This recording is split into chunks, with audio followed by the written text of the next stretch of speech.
mu ngoog mbokki seetaan seen télévision nationale ñu yegg seeg yéen ci xibaar yi di ko dooree ak li ci gën a fës ci boppi xibaar yi. Premier ministre Ousmane Sonko mu nga woon fële ca Koumpentoum tey ji lancé na fa nag ñaari programme yu mag bi ci njëkk nag mu jëm ci économie sociale et solidaire jàppale rawatina jigéen ñi beneen bi ci topp nag jëm ci li ñuy wax coopérative rek agricole solidaire ñaari programme yu am solo yoo xam ne dafay gën a yokk koom-koom ga foofule ca diwaan ba. askan wa nekk ca ñaas yaa nga xam ne nag ñu ci bari dañoo dawoon nag ginnaaw ba nga xamee ne amoon na rek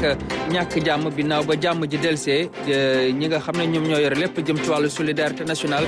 dimbala nañ leen jox leen xaalis bu takku lu ci toll kon ci juróom benn téeméeri nit ay njaboot yu bari jox nañ leen ku ci nekk fanweeri junni.